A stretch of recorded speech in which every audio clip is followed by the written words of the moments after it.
Hello everyone, this is Lincoln Prime, and today we're taking a look at the Transformers Studio Series 86 Bumblebee. I wanted to kind of make this a short video since there's really not much to talk about when it comes to this figure, so let's just dive right into it. Overall, this figure is very, very nice. I love how compact he is. He cleans up pretty well. I mean, the backpack, of course, is a bit big, but at the same time, I kind of expect this. I don't really expect a clean, streamlined back, but the proportions besides that are overall very, very nice. The head, of course, looks really good. We get silver for the face, blue for the eyes, primarily yellow, of course, and of course, you know, the face is nicely sculpted, very G1 accurate. We do have some gray for the shoulders and the forearms, as well as for the hand and of course the yellow forearms. We get pretty much you know, just yellow part right here. Now this part underneath is just black plastic, so we don't get blue windshields on this, unfortunately, which would be tune accurate.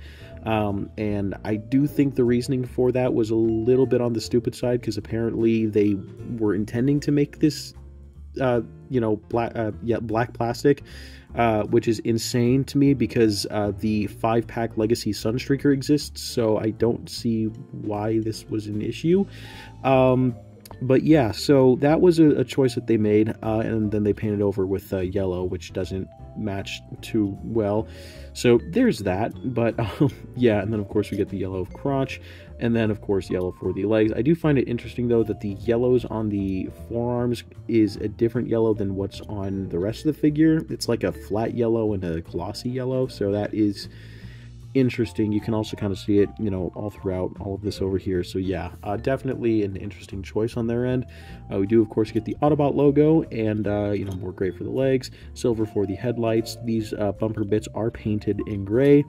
Same thing with the back bumper, the tail lights, and all that kind of stuff. But yeah, so yeah, interesting choices, but overall very nice, and you know, very, very solid too. I do like how solid this figure feels. Now, we only get one accessory, and that is his pea shooter, and it is, you know, just molded in the same dark gray that's on the figure, but painted with a very nice silver plastic. And of course he can just hold it in his hand like so, or you can, if you don't want him to hold it, you can store it on the back. There's a tab right here, peg right here, just slot that in there like so, and that is pretty much just your weapon storage, and it works pretty nicely. But yeah, so there is pretty much all of that. Now when it comes to articulation, we do have a ball joint at the head, so it does allow him to look up not too far and down not too far, but we do get full 360 rotation. Arms can go all the way around as they are on a ball joint. They can move outward. We do have some slight swivel right here. I was thinking, because it looked like at first that this does you know, there is like a more upward joint, but unfortunately there is not, so we don't really get more range other than that. We do have a swivel at the bicep, which goes all the way around, 90-degree bend at the elbow, which does click into place due to transformation, and that also does happen, so be careful of that. And then we do get a swivel at the wrist, which can go all the way around. We get a swivel at the waist, and that does kind of push, not too much, but it does push the back out of the way just a tiny bit. I do recommend being careful, as this back part is painted and it does kind of run into that, so definitely watch out for that right there. The legs can kick forward and back pretty much all the way. We do get outward movement, so he can do the full splits, which is very nice. We do get a swivel at the thigh, a bend at the knee, which can go about 90 degrees, and then we do get a little bit of extra right here due to the transformation in the ankles. There is that, and of course we get a ankle pivot, which does look a little bit on the broken side when you kind of look at it, but it's not too big a deal. So yeah, articulation is very, very nice for a figure as small as this, and I really, really like it. And he of course can pose well. For a quick size comparison, here is Bumblebee next to the also brand new Studio Series Transformers 1 Optimus Prime, the SH Figuarts Ultraman Rising, and just for the hell of it, Bumblebee movie Shockwave. And I feel I've talked about the robot mode as much as I wanted to, so let us get down to the transformation. The Transformers will return after these messages.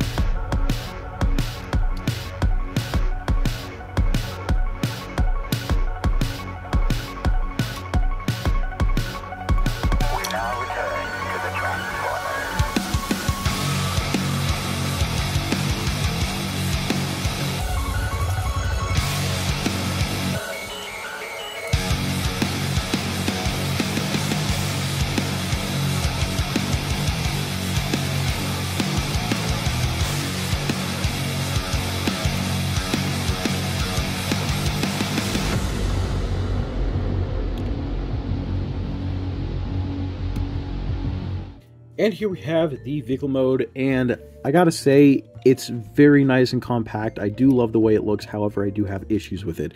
My biggest issue is that things have a very hard time keeping tabbed in place. As you can see, the back of the vehicle does not want to stay put. It used to want to stay put, but now it just doesn't anymore. And the sides of the vehicle, yeah, you can just see like things just cannot stay in place. It's very annoying. This part doesn't align properly, so it just kind of cursed to, you know, look a little bit crooked, so that does kind of suck. But yeah, so overall, when it comes to just, you know, the look of the vehicle mode, it's very nice. It cannot stay together very well, and that is a bit annoying. So, but overall, I mean, he does roll well. You know, the overall look is very nice. He's not a licensed Volkswagen Beetle, so this is supposed to be more tune accurate. But yeah, so they couldn't get the licensing for Volkswagen, but that is fine because he does look, you know, tune accurate enough. It is funny though because he has two Autobot logos now, because that's supposed to disappear, that's supposed to appear. But yeah, overall it does look very nice, and of course, you know, like I pointed out earlier, the gun can store on the back, just like so.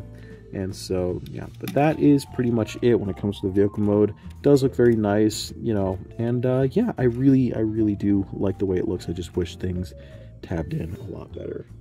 Overall, I just gotta say that this is definitely my favorite G1 Bumblebee.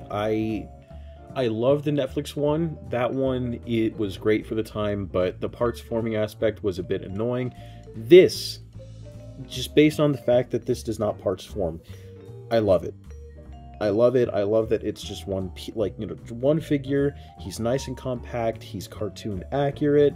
And I of course do wish that, you know, things did tap together better and there were like the blue windshields. But I really like it. I love the way he looks. I love the way he feels. He's just a great little Bumblebee. I love it.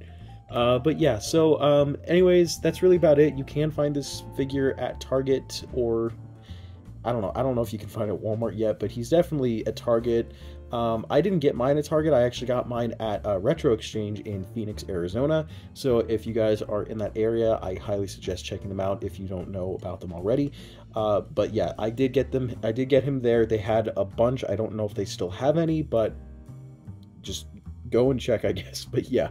But anyways, guys, that's really about it for this video. I hope you all enjoyed. Please like, comment, and subscribe. And I'll see you guys in the next video. Peace.